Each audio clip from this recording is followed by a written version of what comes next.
আসসালামু আলাইকুম ওয়া রাহমাতুল্লাহি ওয়া বারাকাতুহু।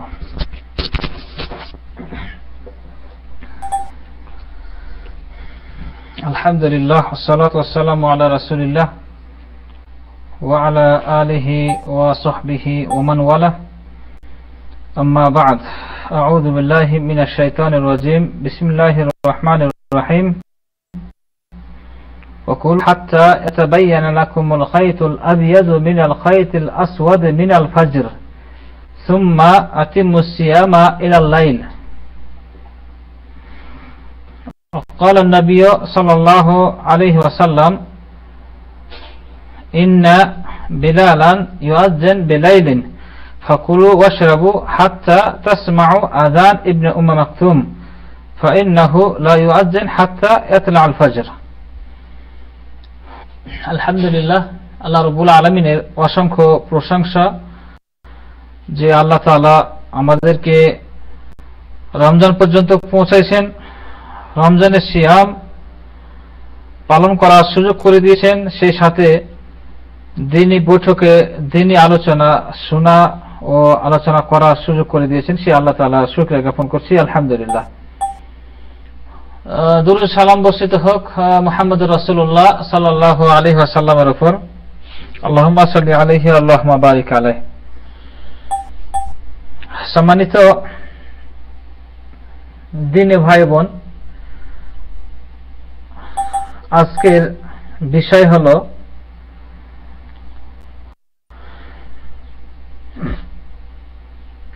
বিদআহ ফি শাহরি সিয়াম আও ফি শাহর রমাদান। আল বিদআতু আও বিদআহ ফি শাহর রমাদান। রমজান মাসে যে সমস্ত বিদআত আমরা করি বা আমাদের সমাজে চালু আছে, তার কিছু নমুনা আমরা উল্লেখ করব। এরপরে পরবর্তীতে বাকিগুলো আলোচনা করব ইনশাআল্লাহ। আমরা আজকে রমজানকে কেন্দ্র করে, রোজাকে কেন্দ্র করে যে সমস্ত বিদআত আমরা করি, সেই বিদআতের নমুনা, সেই বিদআতের কিছু দৃষ্টান্ত, কিছু নমুনা আমরা উল্লেখ করছি। তার মধ্যে এক নম্বর হলো তাকদীম ওয়াক্তুল ইমসাক আন ওয়াক্তিহি আল আসলি ওয়া হুয়া আল ফাজরুস সাদিক। এক নম্বর বিদআত হলো রমজানকে কেন্দ্র করে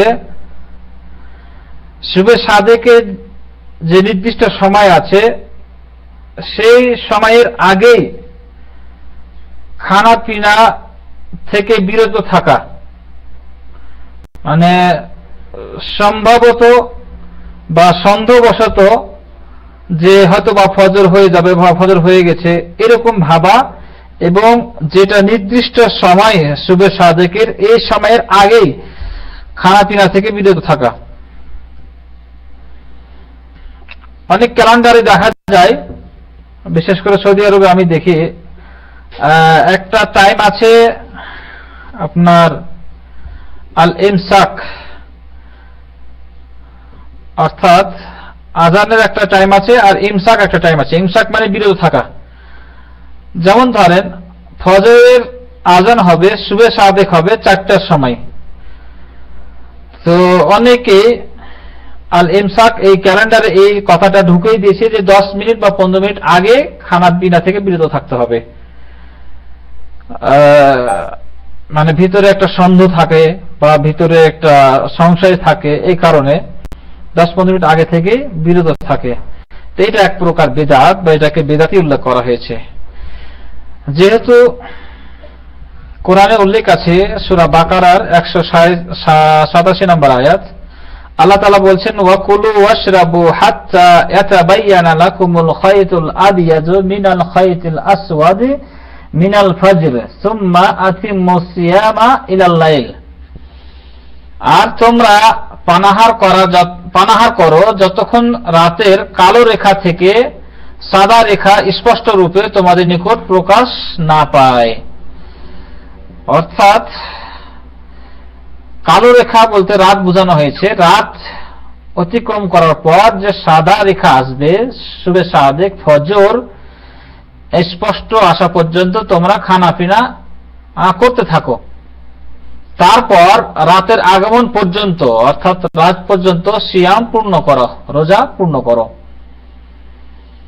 তো এখানে আমাদেরকে বুঝতে হবে যে জাস্ট যেটা শুভে সাদেক 1 মিনিট আগেও না 1 মিনিট পরেও না, একটা অবশ্যই বর্তমানে এখন আবহাওয়া দপ্তর থেকে আবহাওয়াবিদরা বলে দিচ্ছে যে সূর্য এত ঘন্টা এত মিনিট এত সেকেন্ডে অমুক এলাকাতে ডুবতেছে, অথবা শুভে সাদিক হচ্ছে এমন সময় অমুক ঘন্টায় এত মিনিটে এত সেকেন্ড পর্যন্ত বলে দিচ্ছে। সে আমাদের আর সংশয় থাকার আমাদের ভিতরে থাকার কোনো প্রয়োজন নেই বা থাকার প্রয়োজন মনে করছি না, যেহেতু শুভে সাদিক পর্যন্ত আপনার জন্য খাওয়ার অনুমতি আছে। তার মানে আপনি এরকম আকীদা পোষণ করা যাবে না যে শুভে সাদেকের সম্ভাব্য সময় নিয়ে 10 মিনিট আগে বিরত রাখলেন, এটা ঠিক নয়। আবার শুভে সাদেকের 1 মিনিট পরও যে খাবেন এটাও ঠিক না। শুভে সাদেকের 1 মিনিট আগেও খেতে পারেন, কিন্তু 1 মিনিট পরে আর খেতে পারেন না। যখন নিশ্চিত জানতে পারছেন যে 4:10 ফজর আযান হবে বা সাদেক হবে, 4:10 আপনাকে বাস বিরত থাকতে হবে। এর আগে যা খাবেন খেয়ে নিতে পারবেন, কোনো সমস্যা নেই। আল্লাহ রাসূল সাল্লাল্লাহু আলাইহি ওয়াসাল্লাম বলছেন, ইন্না বিলালান ইউআযযিন বিল-লাইল, বিলাল রাদিয়াল্লাহু আনহু যখন আযান দিবে রাতে তখন তোমরা খাও পান করো, হাত্তা তাসমা আযান ইবনে মাকতুম, উম্মে মাকতুমের আযান শোনা পর্যন্ত। তার মানে বোঝা গেল যে আযান দুইটা দেওয়ার ব্যবস্থা করতে পারেন। একটা যেটা তাহাজ্জুদের জন্য আযান দেওয়া হয়, সেই আযানটা সেহরি খাওয়ার সময় মোটামুটি 1 ঘন্টা আধা ঘন্টা আগে যদি দেয় দিতে পারে। প্রথম আযান হলে খাওয়া শুরু করবে, আর দ্বিতীয় আযান যখন হবে তখন জাস্ট টাইম যেটা সেই টাইমে তাকে আযান দিতে হবে, পরে দেওয়া যাবে না, আবার আগেও দেওয়া যাবে না। আগে দেওয়া হারাম, আর নির্দিষ্ট সময় যে সবার সাথে দেওয়া হয়েছে আগে যদি আযান দেয় তাহলে কিন্তু এটা হারাম, এবং পরে দেওয়াও এটা হারাম, পরে দিতে পারবে না। কারণ মানুষ আযানের অপেক্ষা থাকবে, আযান না হলে খেতেই থাকবে।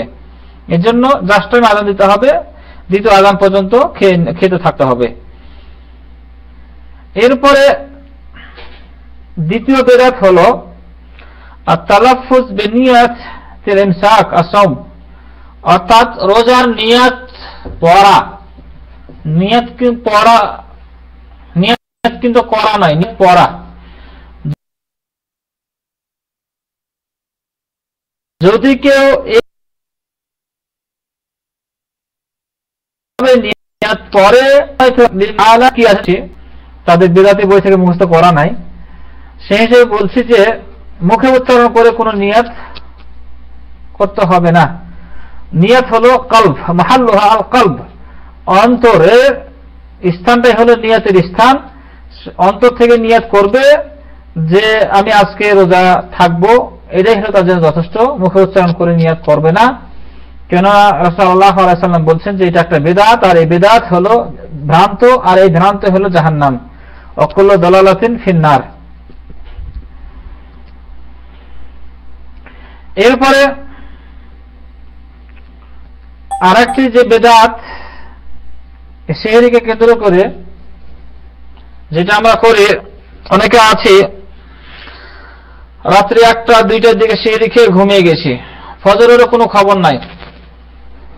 এই এত আগে সেহরি খাওয়া এক প্রকার এটা ভুল ধারণা, বিদআত না। সেহরি না খেলেও রোজা হবে, সেহরি খাওয়া শর্ত নয় রোজার জন্য।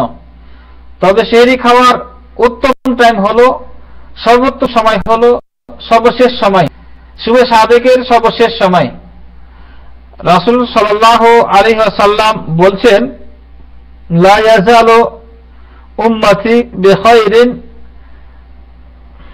মা আজ্জালুল ফিতর ওয়া তাআখিরুস সুহুর, আমার উম্মতের মধ্যে সেই সমস্ত মানুষ কল্যাণের মধ্যে থাকবে, সারা জীবন কল্যাণের মধ্যে থাকবে, যারা তাড়াতাড়ি ইফতার করে আর দেরিতে সেহরি খাবে। সেহরি খেতে হবে দেরিতে, তাআখিরুস সুহুর, সর্বশেষ সময়ের দিকে, মোটামুটি আজান যদি হয় 4:10 বা 15-20, তাহলে আপনি আধা ঘন্টা হাতে সময় নিয়ে শেষ সময়ে খাবেন। এটাই হলো আপনার জন্য কল্যাণ, এটাই হলো সুন্নাতের অনুসরণ, আর এটাতে বরকত রয়েছে। তাসাহারু ফাইন্না সুহুরে বারাকা, ফাইন্না ফিস সুহুরে বারাকা। রাসূল সাল্লাল্লাহু আলাইহি ওয়াসাল্লাম বলেছেন তোমরা সাহরি খাও, কারণ সাহরিতে বারাকাত রয়েছে, বরকত আছে, তাই সেটা খেতে হবে শেষ সময়ে। এটা হলো সর্বোত্তম সময়। আগে খেয়ে কোনো ফায়দা নাই, কোনো বরকত নাই। তাহলে সেই দিকটাও আমাদের খেয়াল রাখতে হবে, শেষ সময়ে আমাদেরকে সাহরি খেতে হবে। এরপরে আরেকটি বেদাত হলো ইফতারকে কেন্দ্র করে তাখির আযানিল মাগরিব বিদআওয়া তামকিনিল ওয়াক্ত, আযান দেরিতে দেওয়া। ইফতারের যে আযান, মাগরিবের যে আযান দেরিতে দেওয়া, মানে সন্দেহ বা সংশয় থাকার কারণে, যে সম্ভবত সূর্য থাকবে এই কারণে। তো যদি সূর্য থাকে তাহলে আপনাকে এই যে ক্যালেন্ডার বা সময়সূচি দেওয়া হয়েছে, এটা দেওয়া হয়েছে কেন, যেখানে এই সময় তো সূর্য ডুববে, যে সময় দেওয়া থেকে যদি পশ্চিম এলাকার জন্য অমুক সময়, পূর্ব এলাকার পূর্ব এলাকার জন্য একটা সময়, অবশ্যই প্রত্যেক এলাকার জন্য একটা সময় করা হচ্ছে বা বোঝা যাচ্ছে, সেই হিসেবে সেই সময়ের 1 সেকেন্ডও দূরে সেটা বেদাত হবে। শো করার কোনো প্রয়োজন নেই, যেটা সময় দেওয়া হচ্ছে আপনার জন্য সেই সময়তেই আপনাকে ইফতার করতে হবে। সেটাই রাসূল সাল্লাল্লাহু আলাইহি ওয়াসাল্লাম বলছেন যে লা ইয়াজাস খায়রিন মাআজ্জালুল ফিতর, মানুষেরা সারা দিন কল্যাণ, সারা জীবন থাকবে সেই সমস্ত মানুষ যারা দ্রুত ইফতার করে। অন্য হাদিসে বলা হয়েছে, এটা সহিহ বুখারী মুসলিম হাদিস, অন্য হাদিসে বলা হয়েছে রাসূল সাল্লাল্লাহু আলাইহি ওয়াসাল্লাম বলেছেন লা ইয়াজালুদ্দিন জাহিরান মাআজ্জালুন নাস ফি আল ইয়াহুদ ওয়ান নাসারা ইউআখিরুন, মানুষ সম্প্রদায় তারা কল্যাণের মধ্যে থাকবে বা দিন বিজয়, তখনই দিন বিজয়ী থাকবে যখন মানুষেরা ইফতার করবে দ্রুত। কেননা ইহুদি নাসারারা রোজা করে, তারা কি করে, দেরিতে ইফতার করে। এটা আবু দাউদের হাদিস। তো এখান থেকে বোঝানো হচ্ছে যে ইফতার যে সময় দেওয়া হবে সেই সময়ে আপনাকে ইফতার করতে হবে। বহু ক্যালেন্ডার আছে, মাগরিবের সময় সূর্যাস্ত সময় হলো একটা, আর ইফতারের সময় হলো আরেকটা। বরঞ্চ আমাদেরকে পথভ্রষ্টর দিকে নিয়ে যাচ্ছে। সেহরির সময় একটা, আযানের সময় আরেকটা। কিছু কারণ আছে, আমরা দেখি একটা মানে দিনের ভিতরে একটা বাড়াবাড়ি, দিনের ভিতরে বাড়াবাড়ি। রাসূল আলাইহিস সালাম বলেন হালাকাল মুতানাত্তিউন, হালাকাল মুতানাত্তিউন, যে যারা দিনের ভিতরে বাড়াবাড়ি করে তারা হলো ধ্বংস, তারা ধ্বংস, তারা ধ্বংস। 3বার বললেন কথা। হলো সহজ সরল, দিনের ভিতরে বাড়াবাড়ি একটি বাড়ানো যাবে না, আবার কম করা যাবে না। যেটা দিন রাসূল সাল্লাল্লাহু আলাইহি ওয়াসাল্লামকে দেওয়া হয়েছে সেটা হলো পরিপূর্ণ দিন, এই দিনের ভিতরে করা যাবে না, কম করা যাবে না। তাহলে সেহরির সময় কেন একটা হবে আর আযানের সময় কেন আরেকটা হবে? যেটা সেহরির শেষ সময় সেটাই হলো আযানের সময়, যেটা ইফতারের সময় সেটা হলো সময়। সেই জন্য এখানে কম বেশি করার কোনো সুযোগ নেই। অবশ্যই আমাদের বিষয়গুলো খেয়াল করতে হবে। এই জন্য আমাদের দেখতে হবে যে সহিহ যে সমস্ত ক্যালেন্ডার বের হয়েছে সেটাই ফলো করতে হবে। এরপরে তাহলে এটা গেল যে দেরিতে আযান দেওয়া, এটা বিদআত। মাগরিবের যে সময় সেই ইফতারের সময় আযান দিতে হবে, আপনাকে ইফতার করতে হবে, দেরি করার কোনো সুযোগ নেই। এরপরে আরেকটি বিদআত হলো ইফতারকে কেন্দ্র করে ইনশিগাল আন তা'জিলুল ইফতার বিআদইয়া মুখতারিআ।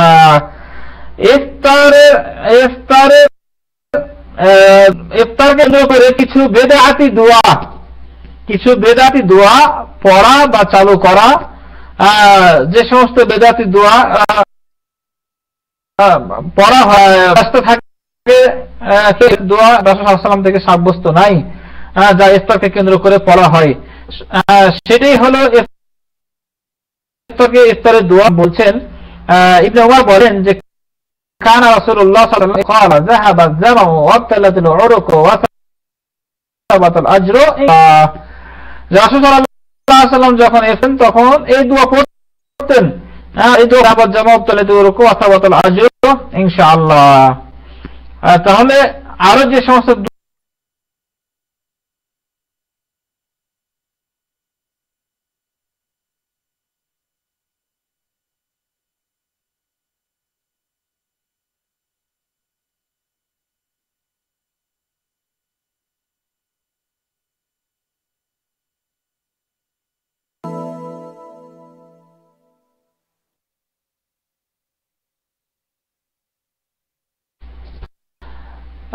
আমাদের আরো যে সমস্ত বেদাত আমরা করে থাকি,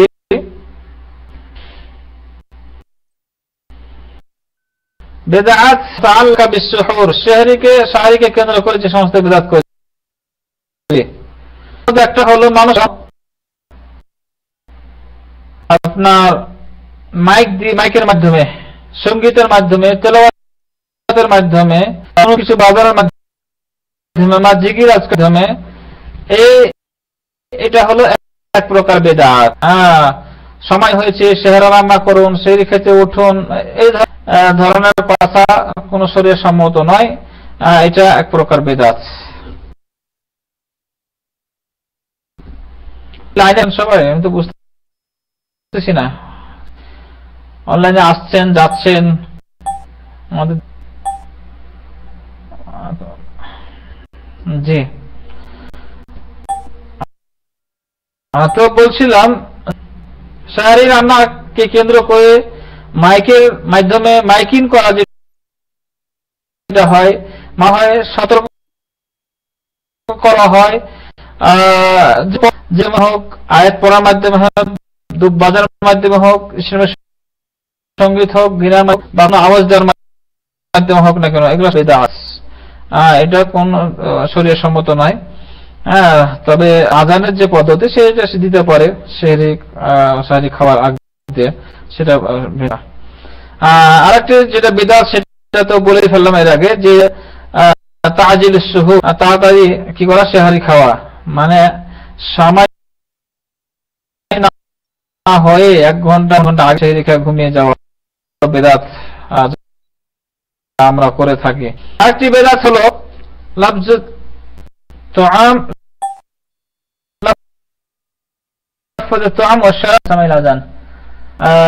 আপনি শাহরি খেতে খেতে হঠাৎ করে নির্দিষ্ট সময়ে আপনার হয়ে গেল, ফজর আযান শুরু হয়ে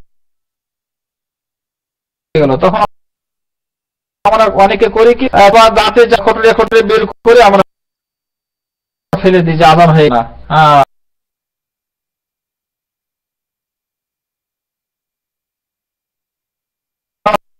শেষ করেন।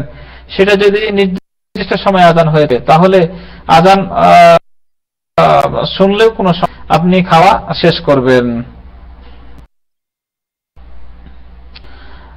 এই ছিল মোটামুটি রমজানের রোজা সম্পর্কে বেদাত। আরো যে সমস্ত বেদাত আমরা করে থাকি তারাবি সম্পর্কে হয়ে গেল, ইনশাআল্লাহ আগামীতে আলোচনা করা। নামাজ এবং তারাবিকে কেন্দ্র করে কিছু বা আরো কিছু বেদাত করে থাকি, আমরা সে আলোচনা করার চেষ্টা করব।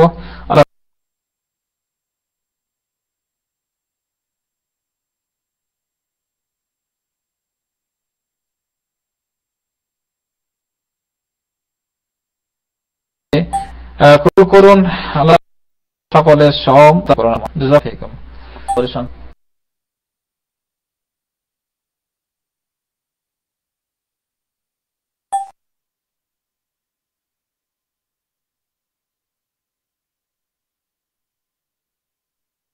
আসসালামু আলাইকুম ওয়া রাহমাতুল্লাহি ওয়া বারাকাতুহু। আমার কথা শুনতে পাচ্ছেন? আচ্ছা, জি।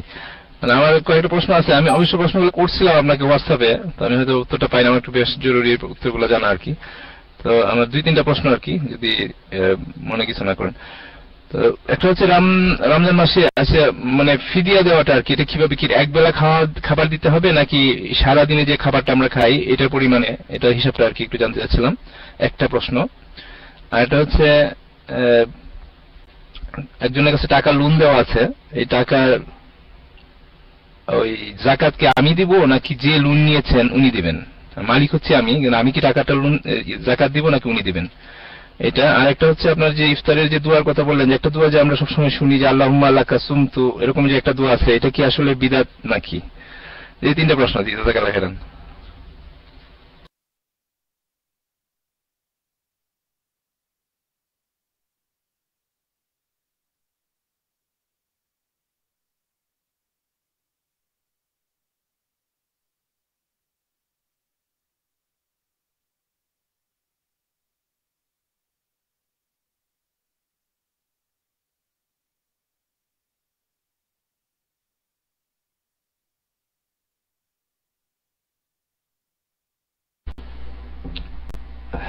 জি, ওয়ালাইকুম আসসালাম ওয়া রাহমাতুল্লাহ।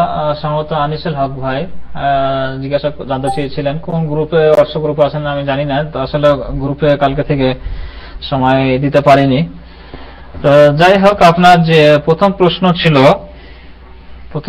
ছিল যে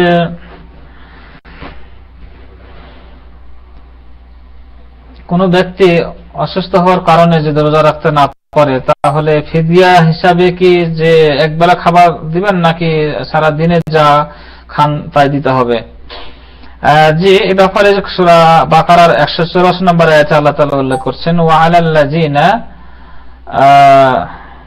ওয়ালাল্লাযিনা ইতিকুনাহু ফিদিয়াতুন তুআমু মিসকিন, আর যাদের জন্য সিয়াম কষ্টসাধ্য তাদের কর্তব্য এর পরিবর্তে ফিদিয়া একজন মিসকিনকে খাদ্য দান করা। ফিদিয়া ওই অবস্থায় দেওয়া যাবে যে কোনো ব্যক্তি অসুখ হয়েছে, এমন অসুখ যে ভালো হওয়ার কোনো সম্ভাবনা নেই, সে রোজাও করতে পারবে না, ভালোও হবে না, তাহলে এই ব্যক্তির পক্ষ থেকে আপনি ফিদিয়া দিবেন, খাদ্য দিবেন একজন মিসকিনকে। অর্থাৎ এই ব্যক্তি যা খেত সারাদিনে 3 বেলা বা 2 বেলা ধরেন 2 বেলা মানে সাহারি আর ইফতারে যা খেত, মানে একটা আনুমানিক একটা আইডিয়া করে একটা হিসাব করে একজন মিসকিনকে খানা দিয়ে দিতে হবে। চাউল দিলেন এত কিলো, ডাউল দিলেন, এরপরে আলু দিলেন, সবকিছু মানে 1 মাসের খাদ্য তাকে আপনি দিয়ে দিলেন। টাকা দেওয়া যাবে না, টাকা দেওয়ার কথা যেটা বলছেন টাকা দেওয়া যাবে না, এটা খাদ্য তো আম বলা হয়েছে, খাদ্য দিতে হবে। তার মানে আপনার এই খাদ্যটা দিয়ে দিলেন, সে রোজা করে, যে মিসকিনকে দিবেন সে জন্য ওই মাসে রোজা করে আপনার এই খাদ্য দিয়ে, তাহলে সে রোজা করলেও তারও রোজা হবে এবং যে ব্যক্তির পক্ষ থেকে রোজা করছে তারও রোজা হয়ে যাবে। আর একটা কারণ হলো যে ব্যক্তি, একটা হলো অসুখের কারণ, যে অসুখ ভালো হওয়ার কোনো সম্ভাবনা নেই, আর একটা হলো যে বয়স হয়েছে, সে নড়াচড়া করতে পারতেছে না, রোজা করতে পারছে না, বয়সের কারণে রোজা করতে পারবে না, বয়স শেষ, এই মুহূর্তে এই পক্ষ থেকে রোজা মাস আসলে তার পক্ষ থেকে ফিদিয়া হিসাবে এই খাদ্য দিতে হবে একজন মিসকিনকে। এটাই হলো এই কথা। আর দ্বিতীয় কথা ছিল আপনার যে একজনকে আপনি লোন দিয়েছেন, কাউকে ঋণ দিয়েছেন, সে ঋণ যার কাছে আছে সে যাকাত দিবে নাকি আপনি দিবেন? জি, এক্ষেত্রে কথা হলো যে সেই টাকা যেহেতু আপনার অধীনে নাই, যদি এরকম অবস্থা হয় যে সেই টাকা, যে টাকা আপনি দিয়েছেন কাউকে, সেই টাকা যে কোনো মুহূর্তে চাইলে পাবেন, যদি কালকে চান কালকে পেতে পারেন, আপনাকে দিয়ে দিবে, তাহলে আপনাকে সেই টাকা যাকাত দিতে হবে যদি মেয়াদ পার হয়, 1 বছর পার হয় আর যাকাতের পরিমাণ হয়। আর যদি ঋণ দিয়ে রাখে দেখেছেন কিন্তু সে টাকা আপনাকে কখন দিবে নিশ্চয়তা নাই, 1 বছর পর দিবে কি 2 বছর পর দিবে কি কখন দিবে, এটা এটা এটা বলা যাচ্ছে না। এর জন্য এই টাকা ঋণের এই টাকার যাকাত দেওয়ার প্রয়োজন নেই, এই টাকার যাকাত দিতে হবে না। আর এটা ছিল আপনার দ্বিতীয় প্রশ্ন। আর 3 নাম্বার ছিল সম্ভবত কি যেন ভুলে গেলাম, একটু মনে করেন।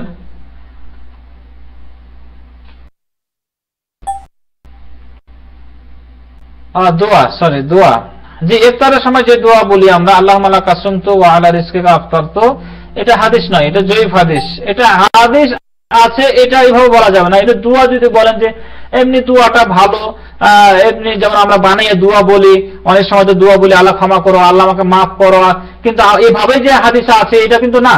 তো এমনি দোয়া হিসেবে যদি বলেন তাহলে বলতে পারেন, কিন্তু হাদিস হিসেবে বলার প্রয়োজন নাই, বা হাদিস হিসেবে বলা যাবে না, বা সুন্নাত আছে হাদিস আছে এটা বলা যাবে না। এই হাদিস এটা সহিহ হাদিস নয়, জয়ীফ হাদিস।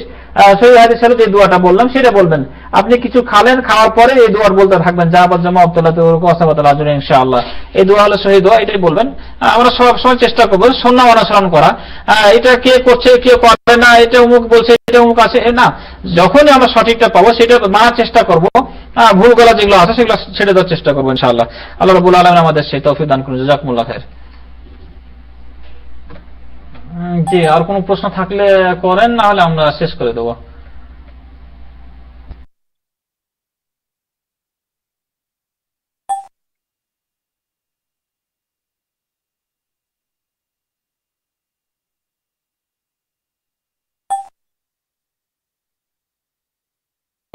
সরি, যেহেতু কেউ প্রশ্ন করছে না, আমার আরেকটা প্রশ্ন আছে। শেখ জাযাকাল্লাহ খাইরান, আমি উত্তর পেয়েছি এটা।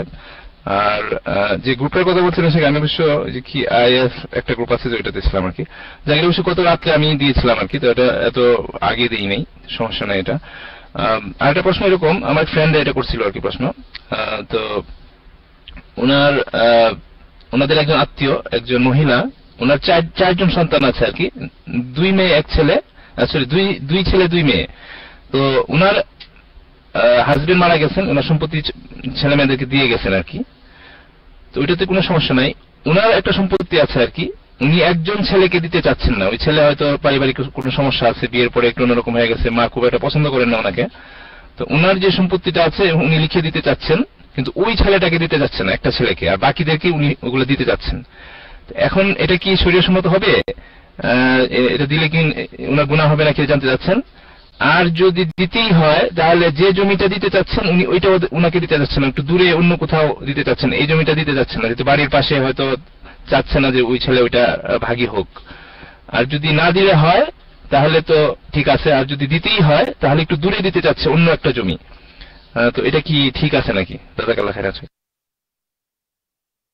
জি, ওয়ালাইকুম আসসালাম ওয়া রাহমাতুল্লাহ। যে আমাদের গ্রুপের নাম ছিল আইএলবি মিডিয়া, আইএস না, আইএস তো একটা জঙ্গি সংগঠন, আইএলবি মিডিয়া। আর যেটা বললেন, যে বিষয়টা বললেন, এই বিষয়টা হলো যদি তার ছেলে মুরতাদ হয়ে গেছে, ইহুদি হয়েছে, খ্রিস্টান হয়েছে বা হিন্দু হয়েছে, দিন ত্যাগ করেছে, তাহলে তার কোনো সম্পদ তাকে দেওয়ার প্রয়োজন নেই বা দিবে না। আর যদি মনে করে দুনিয়াবী স্বার্থে বা দুনিয়াবী কারণে বা তার ব্যক্তিগত কোনো ব্যক্তিগত সম্মানে বা ব্যক্তিগত আঘাত লেগেছে, এই কারণে তাকে সম্পত্তি থেকে বঞ্চিত করবে, এটা হবে না, এটা হারাম। সম্পত্তির যে ভাগ সমানভাবে দিতে হবে, যা ছেলে পাবে যা মেয়ে পাবে, মেয়ে ডবল পাবে ছেলে আর মেয়ে পাবে অর্ধেক, সেই অনুপাতে মায়ের সম্পত্তি হোক আর বাবার হোক তাদেরকে সমানভাবে ভাগ দিতে হবে। স্বার্থের ব্যাঘাত ঘটেছে তাই তাকে সম্পত্তি থেকে বঞ্চিত করবে, এটা হতে পারে না।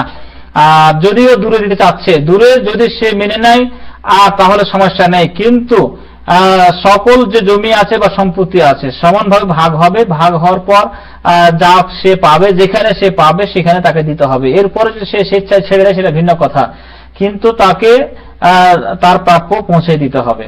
তো যাই হোক, এই বিষয়গুলো আমাদের এই পারিবারিক কলহের কারণে অনেকে সম্পত্তি থেকে বঞ্চিত করি, অমুক ছেলেকে লিখে দিই, অমুক মেয়েকে লিখে দিচ্ছি, অমুককে মাহরুম করছি, এটা সম্পূর্ণ শরীয়ত বিরোধী, শরীয়ত হারাম, এটা হক, বান্দার হক।